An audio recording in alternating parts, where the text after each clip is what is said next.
A continuación, Noticiero Telesucesos. Clasificación A.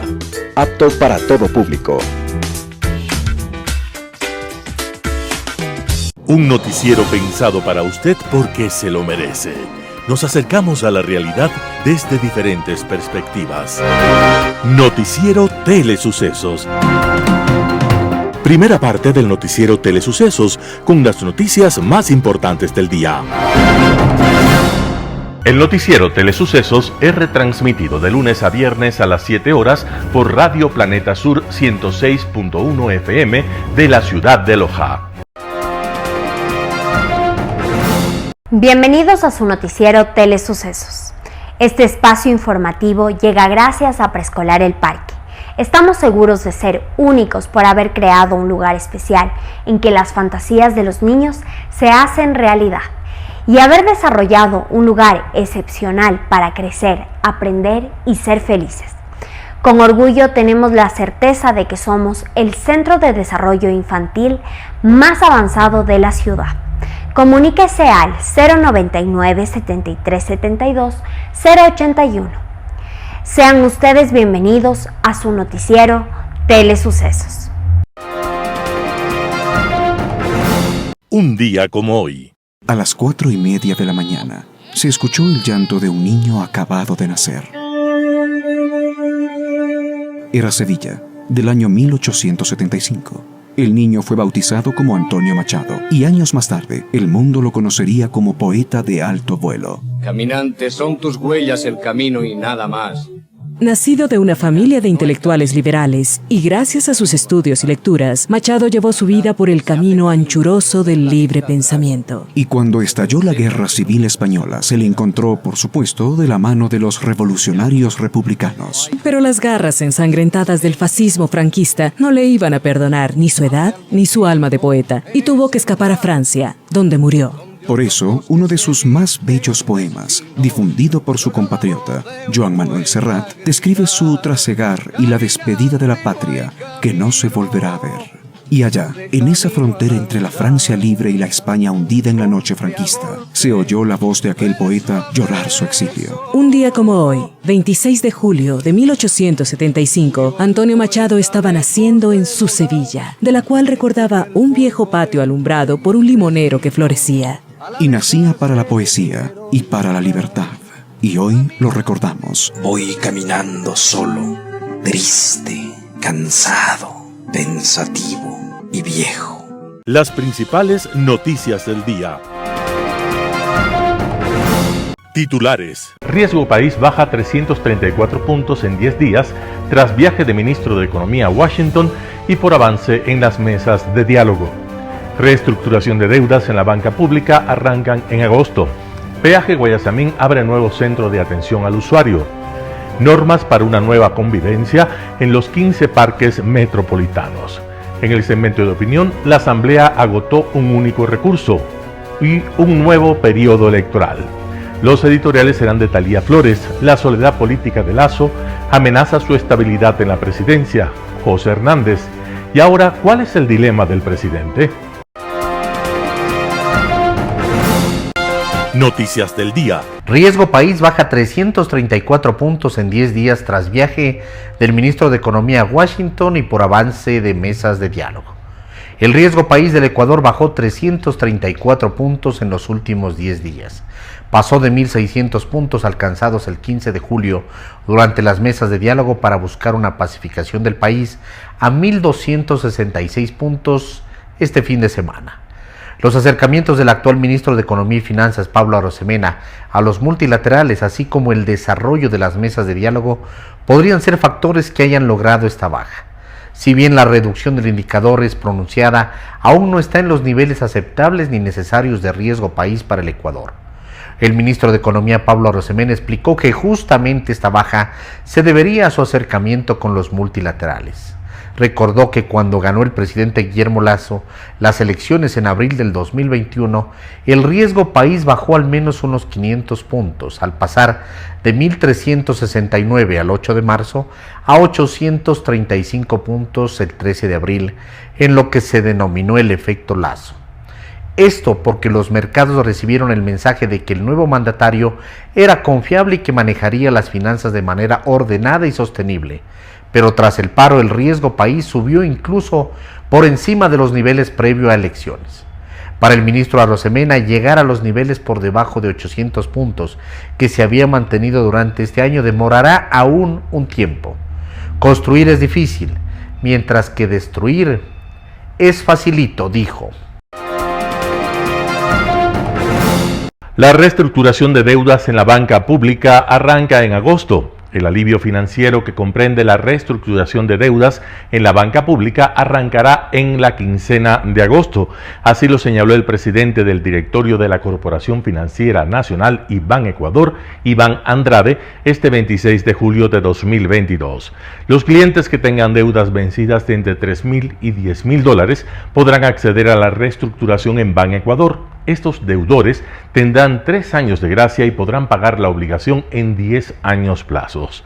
Los intereses vencidos de estas deudas se comenzarán a pagar en el año 8.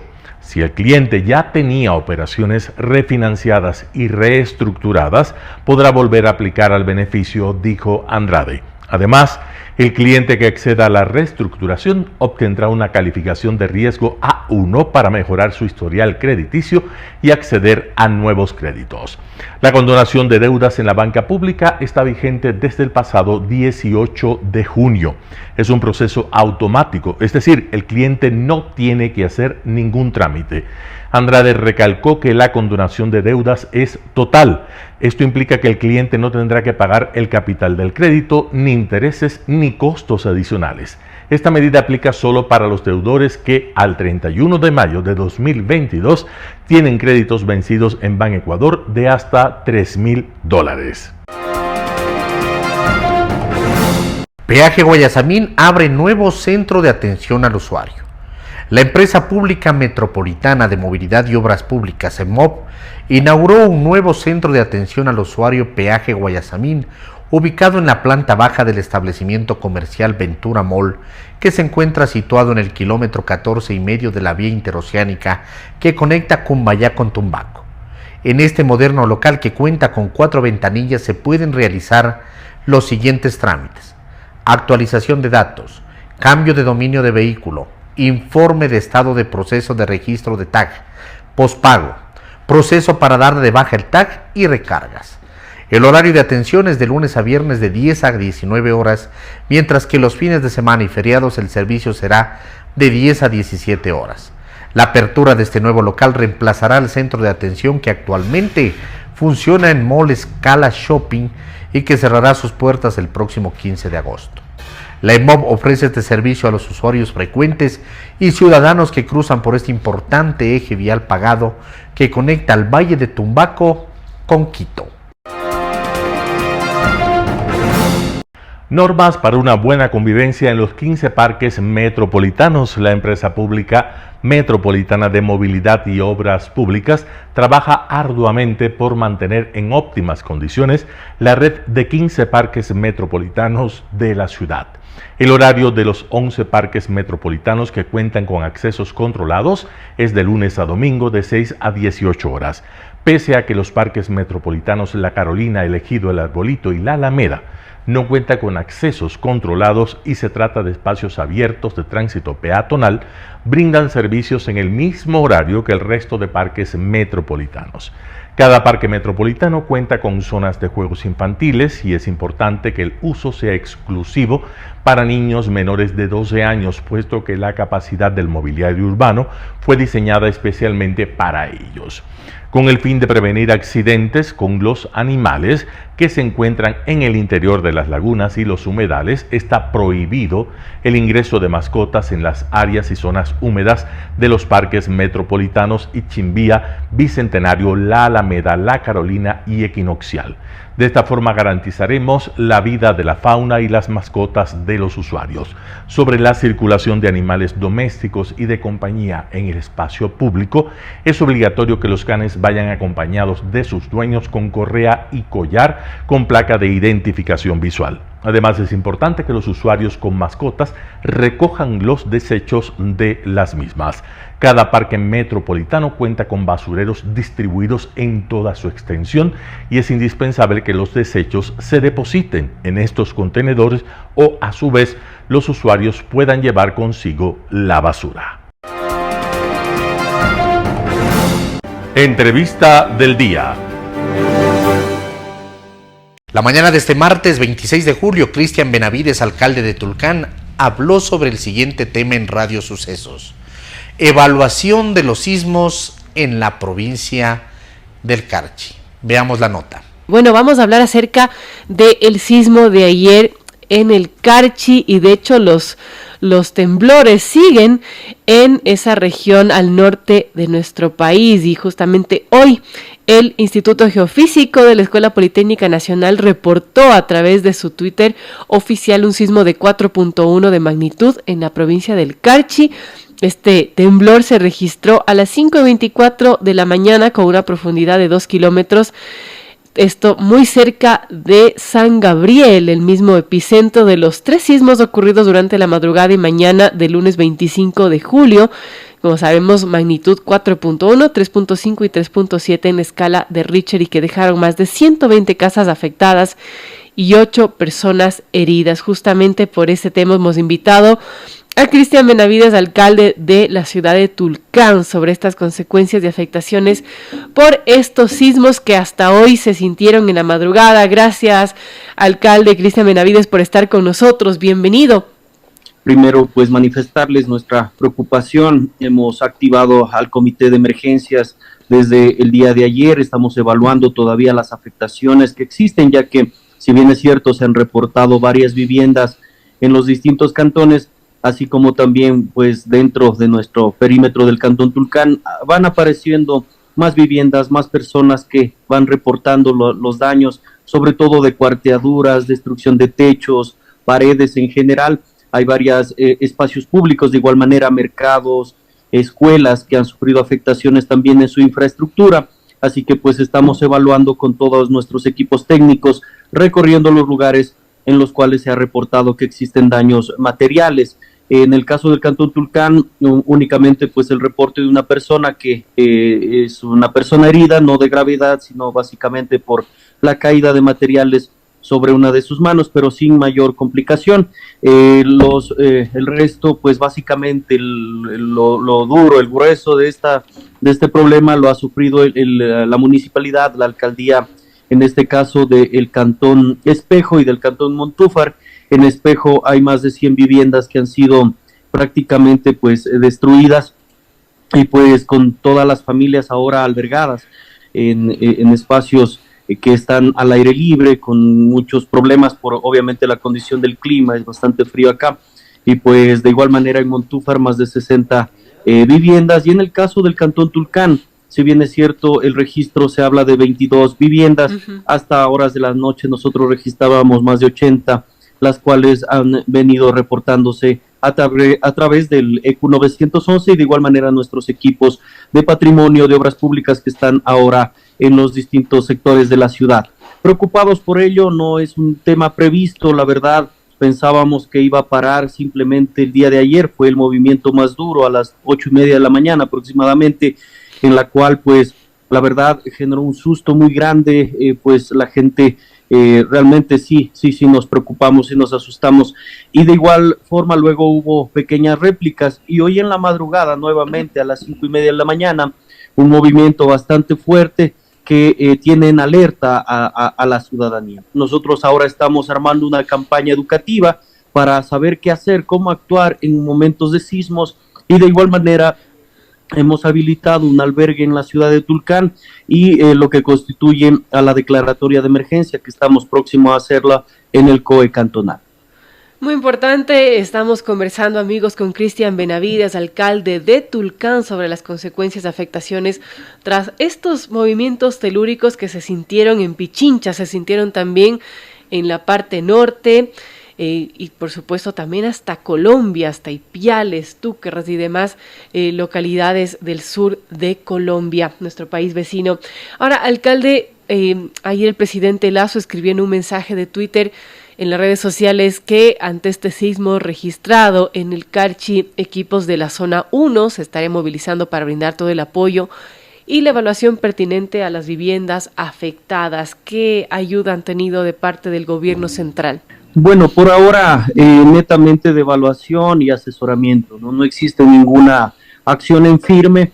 Yo creo que allí el reto a través del MIDUBI va a ser la reconstrucción de viviendas para las familias que lo perdieron todo. Yo creo que esa es la parte más difícil que le toca al gobierno, pero desde acá, desde la alcaldía, desde el COE cantonal, ahora mismo estamos apoyando de igual manera con enseres, con colchones, equipos en general para la gente que ha sufrido los daños más grandes, y de igual manera pues tratando de trabajar o prepararnos, porque pues al parecer esto no va a parar y pues vamos a tener que estar muy preparados para futuras contingencias. En ese sentido pues lo que he manifestado, el tema de un albergue totalmente equipado para 90 personas, al momento no está siendo usado en Tulcán, pero pues tenemos todas las garantías allí, camas, cocinas en general, todo lo necesario para la atención de las familias que lo requieran. Y de igual manera pues estamos armando una pequeña comisión ya más de carácter ciudadana, más que institucional, de solidaridad, de voluntarios, para poder ir apoyando a las personas, sobre todo más humildes, que de pronto les será muy difícil reconstituir un muro, hacer o levantar una pared con ladrillos, con cemento, que estamos justamente en este momento con nuestro equipo técnico organizando esta pequeña campaña que busca también la solidaridad entre vecinos, entre amigos, para poder de alguna manera aportar y apoyar a estas familias que lo han perdido en algunos casos prácticamente todo y en otros casos de manera parcial. Lo importante es que estos momentos que son difíciles llamen a la unidad, a la colaboración y pues tratando de ser efectivos justamente en estos momentos críticos, tomar las mejores decisiones y de igual manera destinar los recursos económicos desde la institucionalidad que sean necesarios para poder aplicar las contingencias que la situación amerita. Entonces, en eso estamos trabajando, pues con el COE hemos trabajado prácticamente durante todo el día. Una vez que se suscitó el movimiento de la mañana, fueron llegando las fotografías a los distintos teléfonos y pues a través del EQ 911 también, así que hemos ido revisando cada una de las viviendas y lo que se va reportando durante el día. Lo de hoy de mañana todavía no está evaluado. En pocos minutos vamos a ver qué más daños se han suscitado con el movimiento de la madrugada. Por otro lado, Patricia Ochoa, viuda de Gabela, esposa del general Jorge Gabela, habló en Radio Sucesos sobre el siguiente tema: investigación de presunto peculado en la compra de los helicópteros Drup. Escuchemos lo que dijo. Gracias por acompañarnos. Hay un gusto. Son días importantes porque se podría empezar a resolver por lo menos la parte de el presunto peculado o la investigación por el delito de peculado en la compra de los helicópteros Drup. Sí, efectivamente yo creo que es una gran oportunidad, pero desgraciadamente como está nuestra justicia, no tengo mucha fe que vaya a llegar a buen fin. ¿Por qué? ¿Por qué cree usted que los 18 procesados no podrían o podrían no ser sancionados por la justicia? Bueno, estamos hablando que están valiéndose de recursos para la nulidad de cosas que realmente banales. Sale un abogado de uno de los presuntos implicados indicando que se ha recuperado todo para el Estado y que el Estado no ha perdido nada. Es triste que no se le dé valor a la vida de las personas que perdieron ahí sus vidas, gente que dejó hijos, madres, familias que no han vuelto a ser las mismas de lo ocurrido, de que ocurrió lo que ocurrió. Hay gente que quedó con discapacidad. Realmente sí me sorprende la actitud que se mida en valores en lugar de medirse en humanidad. Más aún, cuando el mismo general Borges hace declaraciones en El Comercio en el 2008 y dice que los helicópteros Drup operarían 25 años. Yo pregunto al pueblo ecuatoriano, ¿no cumplieron ni 6 años operando? Entonces, ¿hubo daño al Estado o no? Si tenían que operar durante 25 años. Comprar en el 2008 unos helicópteros no es lo mismo que comprar helicópteros en el 2010, 2006, 2007. Entonces, estamos hablando, ¿perdió o no perdió? O sea, hay que poner todo en contexto para analizar si perdió o no perdió. ¿Y usted cree que la justicia está actuando de manera política? ¿Hay algún tipo de presión a la justicia para que estas 18 personas, no son cualquiera, digamos, son personas que en su momento tuvieron influencia, que en su momento tuvieron poder y que a lo mejor, si es que alguna vez se descubre toda la verdad, se oculten otras cosas? Yo pienso que se ha ocultado mucho por mucho tiempo. Se escuchaba dentro de Fuerzas Armadas esas cosas. Yo creo que en el momento en que llega alguien, generales retirados, a decir, no se investigue el caso Gabela, dele largas, es porque algo tratamos de ocultar. Que no, lo que ahora ocurrió con los DRU no era de ese momento. Cuando declaró el perito Mesa en la ejecución extrajudicial, él fue claro. Él dijo que la empresa que se compró los helicópteros DRU era la que más pagaba coimas, que había pagado el 30%. Estamos hablando de que, a más de eso, él dijo que estaban implicados generales, políticos y vendedores de armas. Sí, gente con mucho poder, definitivamente. El poder a veces corrompe, el poder a veces se sale con la suya. Hemos visto la justicia cómo actúa últimamente, mucho más a una justicia que por concursos ganaron, la mayoría de los concursos ganaron jueces, ciertos fiscales, ganaron concursos cuando era apogeo del correísmo. Entonces, ¿de qué estamos hablando? Estamos hablando de que el juez que lleva la causa a dos de los supuestos implicados en el caso de peculado les niega la salida del país, y al que está en servicio activo, a un general, le permite el abandonar el país. Realmente es preocupante, porque para mí la justicia es igual para todos. Y realmente es preocupante ciertas actitudes que uno ve, no se las dicen, las ve y son públicas, porque en las redes sociales de la Fiscalía se publicó esta situación. El incidente que había habido, que a dos le niegan y a otros sí le dan la salida. Entonces, porque está en servicio activo, realmente es preocupante, y mucho más que salga un oficial en servicio activo cuando el país estaba atravesando cuando había levantamiento indígena, porque él se va, pide permiso para ausentarse del país el 26 de junio y regresar el 10. ¿Quién es este oficial, perdóname? Es el segundo de la Fuerza Aérea. ¿El general? Puga. Sí. ¿Él está fuera del país? No, él ya regresó de su comisión al exterior. Estaba tan seguro que tuvo que regresar, si ya le permitieron el abandono. ¿Qué pasará? No sé. Eso me desconcierta, ¿sí? A mí sí me desconcierta la actitud de los jueces. Y no solo de este juez que está en el peculado, estoy hablando de los jueces que han permitido últimamente o hace cierto tiempo que salgan libres personas, se van a otro juez, les dan algún recurso y habiéndose encontrado tantas cosas, les permiten la salida con A o B motivos. Realmente es preocupante la actitud de la justicia. La justicia tiene que cambiar en nuestro país.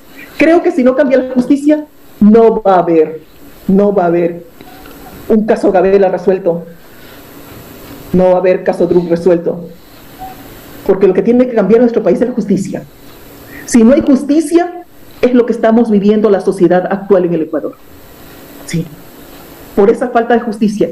¿Cuántos presos los cogen robando y han tenido la cosa electrónica en el pie y siguen robando, siguen asaltando y les han dado medidas cautelares? Discúlpenme, ¿hasta cuándo? ¿De qué responsabilidad eso? Un panorama de noticias para su estatura intelectual.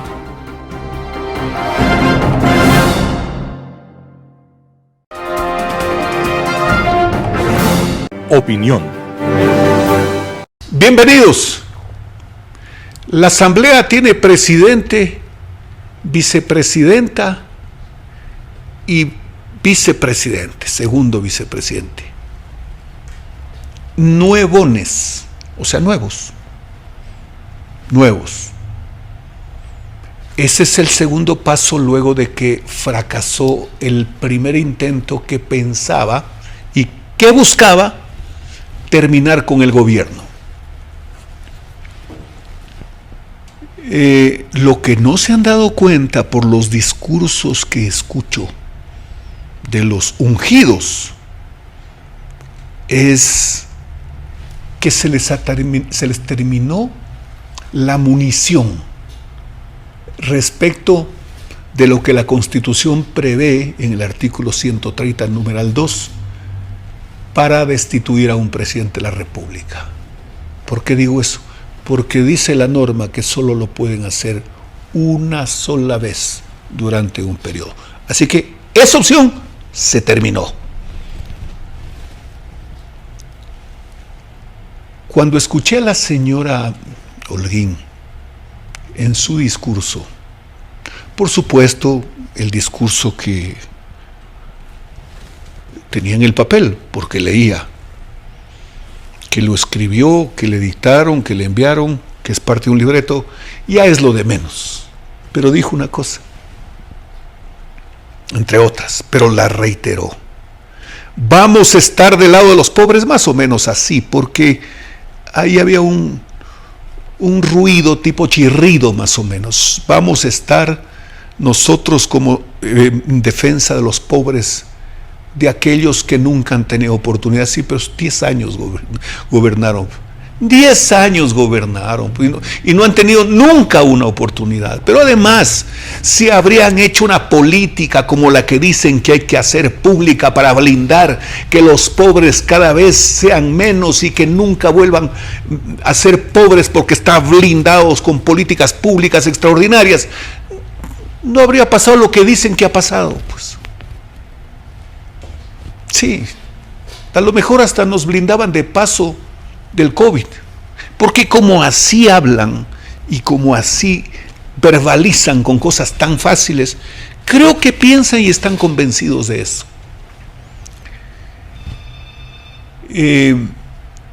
Dijo el señor Muñoz de la bancada del correísmo que es bueno que exista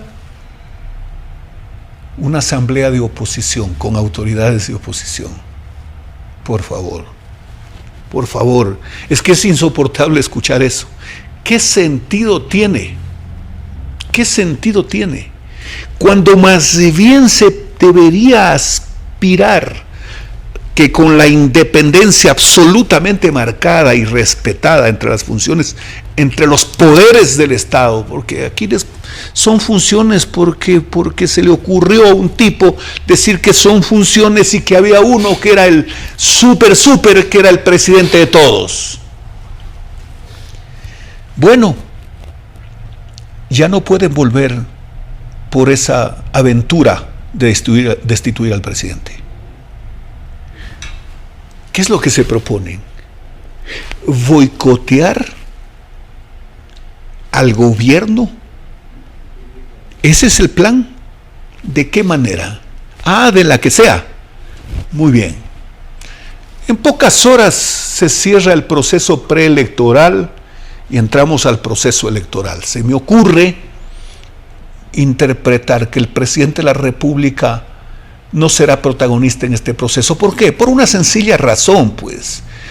No lo vemos al presidente Lasso ordenando a sus ministros que los fondos públicos hagan campaña por sus candidatos. No, es que es imposible. Como tampoco lo vemos haciendo un operativo de llamar a los contratistas para extorsionarlos a que pongan plata para la campaña y además para que les sobre. No. Así que no se van a dar el lujo de contarle los votos, así de simple. Bueno, pues terminado el proceso, alcaldes, prefectos, presidentes de juntas parroquiales, etcétera, buscan la opción de con el gobierno tener relación para cumplir con lo que hoy ofrecerán. Y de pronto, pues, la asamblea querrá retomar el plan desestabilizador. Pero claro, pues, si ellos ya no pueden terminar con el presidente de la República con la Asamblea y adelantar elecciones, pero además quedando inmediatamente a cargo del poder el vicepresidente, y quién sabe que si estos pensaban que podían encargarle el poder a Saquicela para ese proceso, son capaces. Pero bueno, luego del proceso electoral, ¿qué pasaría? O se comportan o se comportan. O no boicotean o no boicotean. Si es que el plan es continuar con eso, el artículo 148 de la Constitución nos salvaría. ¿Por qué? Disuelta la Asamblea, el presidente tiene 6 meses para gobernar, por decreto ley. La pregunta es, la gente, la gran cantidad de ciudadanos, la gente que no tiene empleo, quiere una ley de flexibilización laboral, que se abran las puertas con menos trabas para contratar y para transar un trabajo. Claro que sí, pues. ¿Quiere una ley de inversiones? Por supuesto que sí. Pero además, adelantadas las elecciones, luego de disuelta la Asamblea, tendrían casi un año para gobernar. Y el proceso electoral estaría exclusivamente circunscrito a hablar de las leyes, los decretos ley, que van a proponerse ir a terminar con una opción que genera empleo, los candidatos, o por fin van a verse obligados a hablar de lo que le interesa a la mayoría de los ciudadanos y no a sus intereses particulares. Nos vemos la próxima semana. Enfoques con Claudia Arteaga. Gracias por estar una semana más con nosotros aquí en el noticiero de Telesucesos. Es una semana que tiene una serie de celebraciones. El día domingo 24 de julio, todos recordamos el natalicio de Simón Bolívar, el hombre que luchó por la independencia de todos nuestros países, que recorrió toda la América de esa época, que viajó a Europa y que demostró todo lo que se puede hacer en bien de la libertad y la democracia. Pero también el 25 fue la celebración de un nuevo aniversario de la fundación de la ciudad de Guayaquil. Fechas para recordar, fechas para pensar lo que nos ha marcado en la historia, pero también fechas para mirar hacia el futuro y ver qué queremos en nuestras ciudades, en nuestros países. Precisamente este fin de semana, el CNEO publicó el registro electoral para el 2023. ¿Cuántos ecuatorianos vamos a poder votar? Un total de 13.450.047 personas podemos votar. 49.26% de hombres, 50.74% de mujeres. Quienes tienen el voto opcional son los jóvenes de 16 a 18 años, que llegan a un total de 635.381. Un voto optativo que debe ser trabajado, que debe ser motivado, porque es un derecho al que accedieron los jóvenes en la Constitución del 2008. Pero también recordar que quienes tienen más de 65 años también tienen la opción de ir o venir a las urnas, y este es un monto mucho más importante, llegan a 1.717.842 votantes. Hay votos asistidos en casa. La gran mayoría de los ecuatorianos debemos ir no solamente por derecho, sino por obligación a las urnas, pero al mismo tiempo pensar cómo optar por estas nuevas elecciones, qué debemos decidir, qué debemos hacer, cómo buscar las mejores autoridades para nuestras ciudades, para nuestras parroquias, para nuestras provincias. Exigir a las autoridades que quieren optar, que están dejando sus funciones, una rendición de cuentas claras para ver en qué estado van a asumir las siguientes. Pero pedir a los candidatos, hombres y mujeres, que nos den ofertas claras, que nos digan hacia dónde quieren proyectarnos como parroquia, como ciudad o como provincia, y según eso optar por un voto. Hay que prepararse, hay que revisar, hay que analizar, hay que exigir alianzas importantes para no tener demasiados candidatos y tener tendencias fuertes que nos permitan sacar a las ciudades hacia adelante. Hay ciudades con problemas, hay ciudades que se nota un descuido completo de las autoridades, hay ciudades que están avanzando en mucho orden. Evaluar, analizar y mirar hacia dónde queremos proyectarnos como ciudades, que la suma de las partes que funcionen bien nos darán a futuro un muy buen país. Gracias por estar con nosotros aquí en Enfoques. Nos vemos en una semana más en Enfoques y en el noticiero de Telesucesos. Editorial. La soledad política de Lasso amenaza su estabilidad en la presidencia. Artículo de Talía Flores publicado en Primicias. ¿Qué le pasa a Lasso?, se pregunta la gente dentro y fuera del país, sorprendida por los desaciertos, las fallidas acciones y hasta sus imprudentes declaraciones que han configurado un insólito escenario político en el cual el presidente de Ecuador es una suerte de rehén de sus propias falencias. Carondelet es una burbuja en la que habita quien toma decisiones que afectan a 18 millones de personas, pero al que se le siente tan distante de la gente que parece no darse cuenta que ha perdido su apoyo. Y está solo. ¿Cómo piensa gobernar los 3 años que le faltan con una asamblea opositora, sin aliados y sin respaldo popular? Es la pregunta llena de angustia que todos se hacen sin que nadie responda. Cuando en uno de sus arranques verbales Lasso dijo que gobernará sin la asamblea, dinamitó los puentes que le conectaban con movimientos y partidos, aunque luego haya dicho que sí quería dialogar. Al día de hoy, ninguna fuerza política que no sea la suya apoya a su gobierno porque Izquierda Democrática y Pachacuti están fraccionados. Y las otras organizaciones se han juntado en la oposición. Cuando Lasso llamó triunvirato de la conspiración, a Correa, Nebot de Isa, cerró toda posibilidad.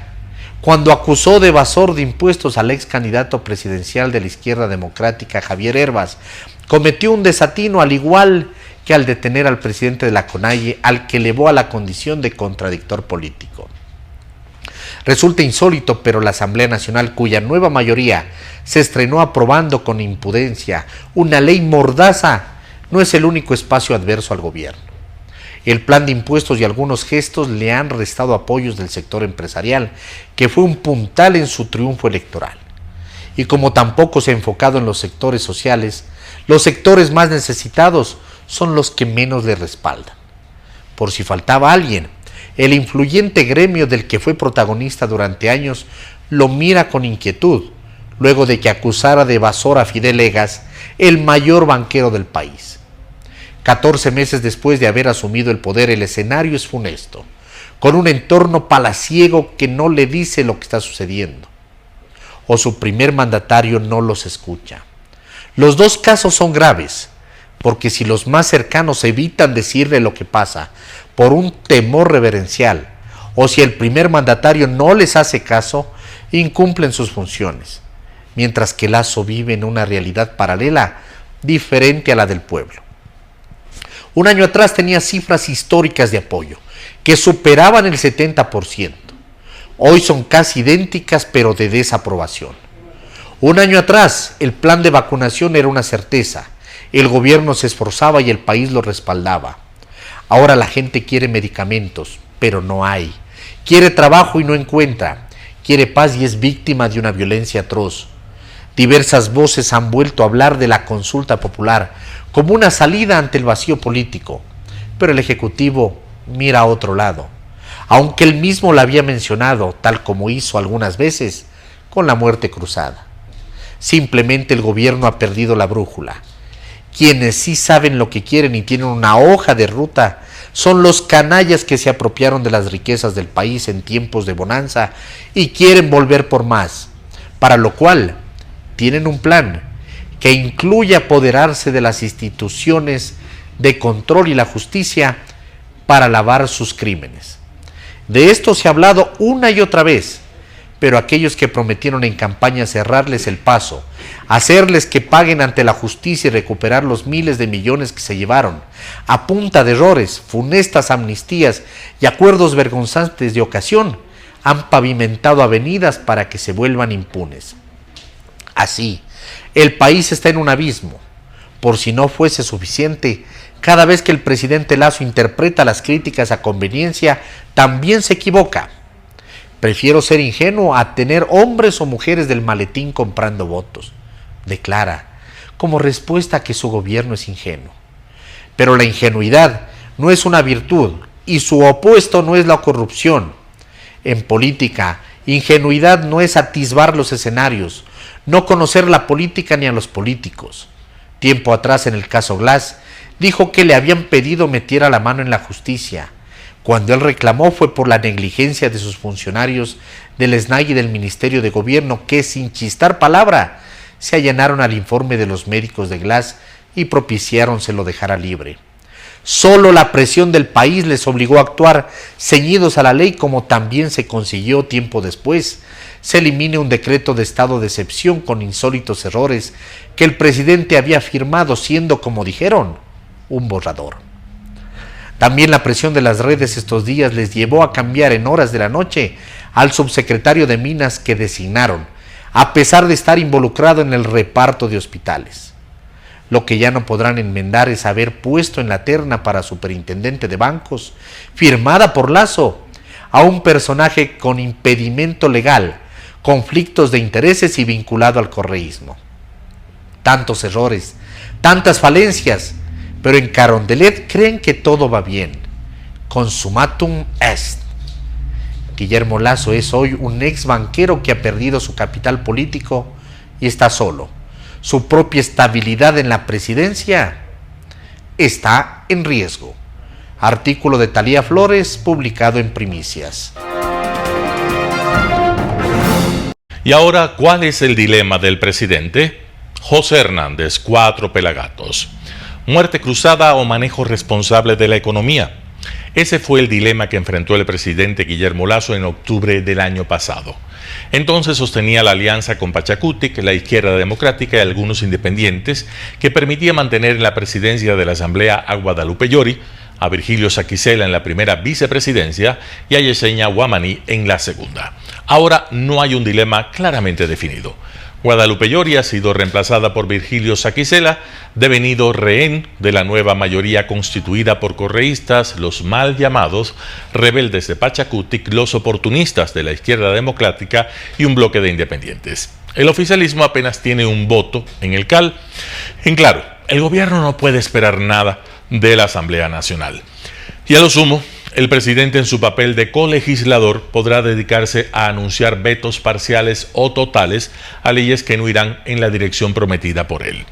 Esa mayoría, como 4 pelagatos indicó, tiene un objetivo central, urgente e indelegable: la captura de los organismos de control. Los requieren para quitarse glosas de encima, controles en su gestión municipal y provincial, limpiar expedientes judiciales y eventualmente revisar juicios. En ese propósito coinciden correístas, corruptos de Pachacutic, de los independientes y socialcristianos. Esto, de perpetrarse, y los pasos que han dado se encaminan hacia allá, consumará el traspaso de parte del Estado a las mafias de la política. Correa podría incluso preparar su retorno. Al fin y al cabo, Daniel Ortega se atornilló a la presidencia de Nicaragua, Lula da Silva es favorito en las elecciones de octubre en Brasil y Evo Morales sueña con volver al poder en Bolivia en el 2025. Maduro sigue en Miraflores.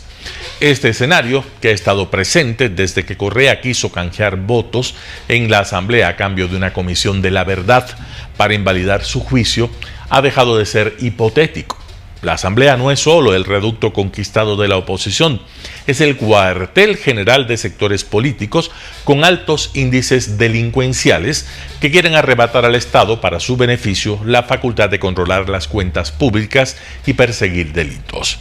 No son objetivos que el gobierno pueda sentarse a ver cómo los ejecutan sus opositores. Esos peligros fueron evocados incluso por el presidente para justificar su apoyo a Guadalupe Llori.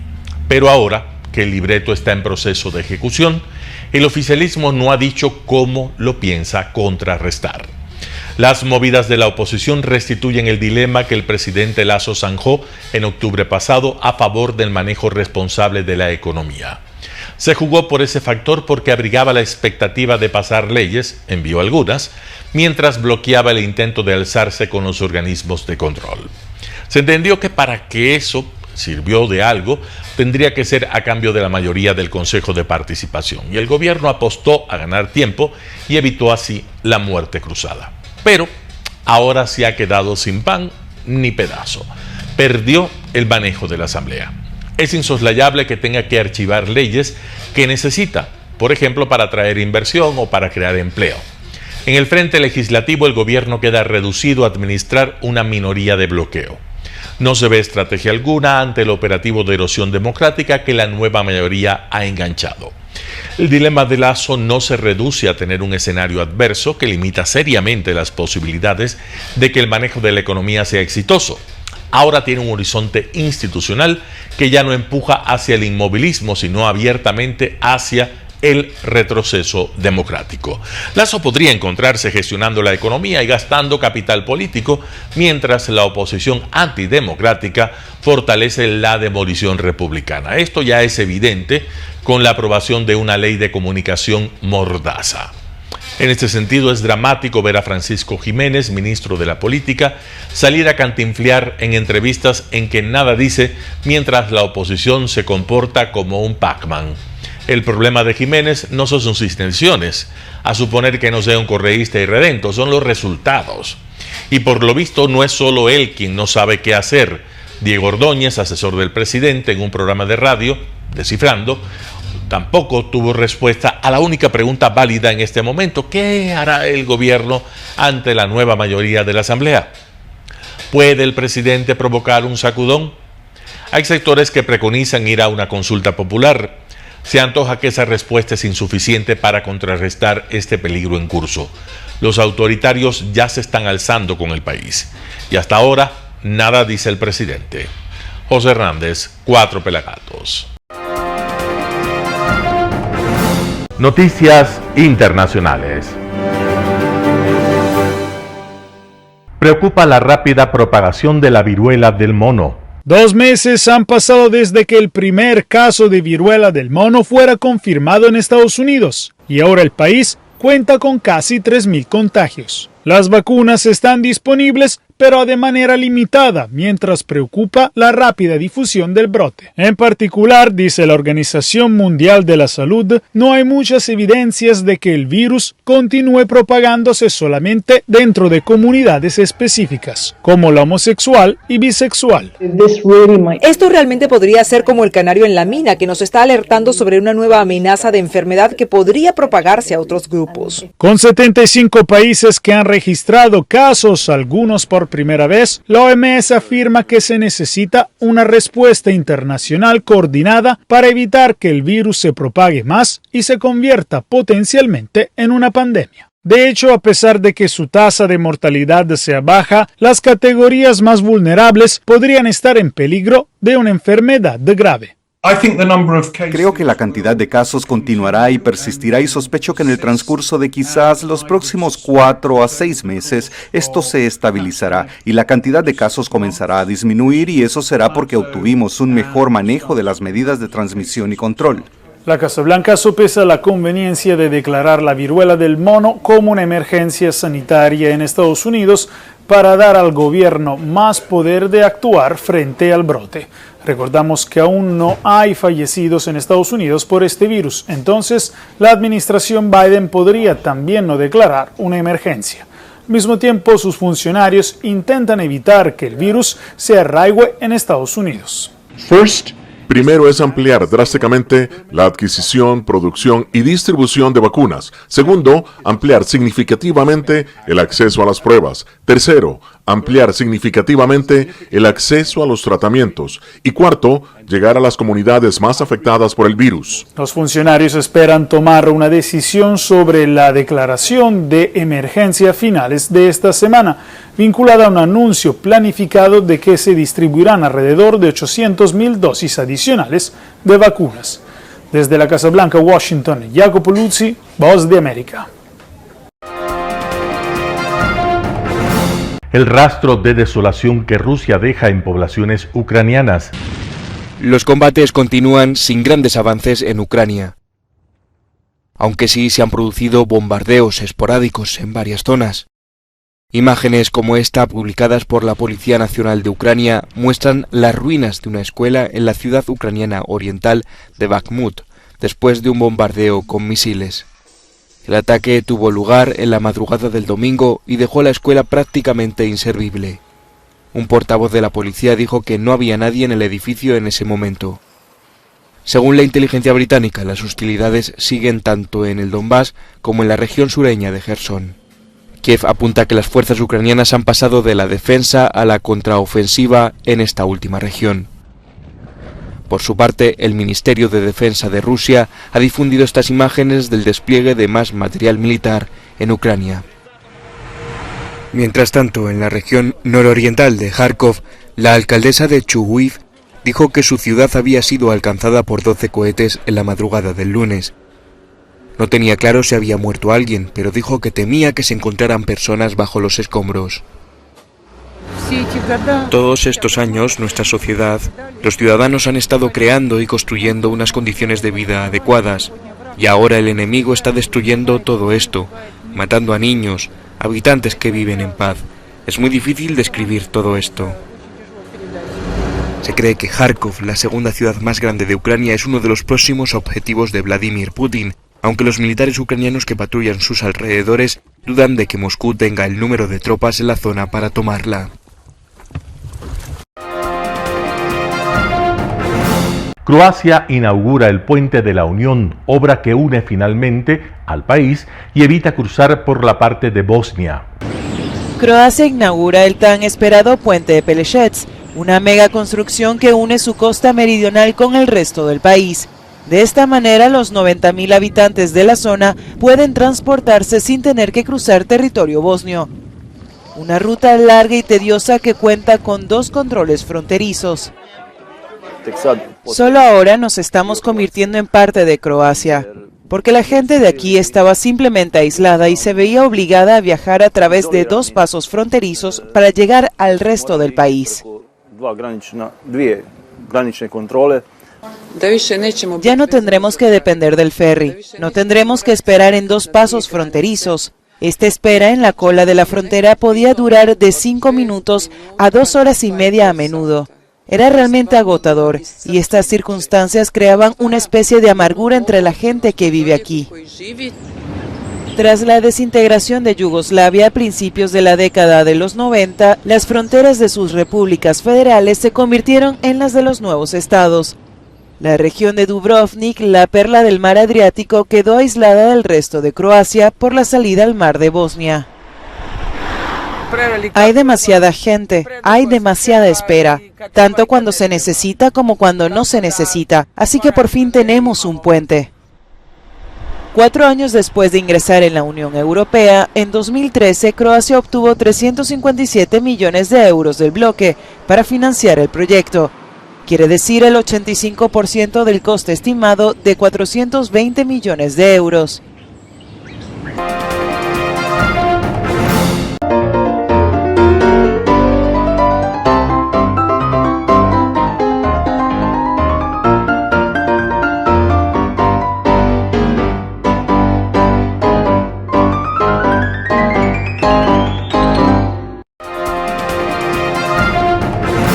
Gracias por sintonizar el noticiero Telesucesos. Este espacio informativo llegó gracias a Preescolar El Parque. Estamos seguros de ser únicos por haber creado un lugar especial en que las fantasías de los niños se hacen realidad y haber desarrollado un lugar excepcional para crecer, aprender y ser felices. Con orgullo tenemos la certeza de que somos el centro de desarrollo infantil más avanzado de la ciudad. Comuníquese al 099 73 72 081. Síganos en nuestras redes sociales: Facebook Telesucesos Quito, Instagram @telesucesos_, Twitter @telesucesos29, YouTube Telesucesos HD y en nuestra página web www.telesucesos.net. Hasta mañana. El noticiero Telesucesos es retransmitido de lunes a viernes a las 7 horas por Radio Planeta Sur 106.1 FM de la ciudad de Loja. Noticiero Telesucesos.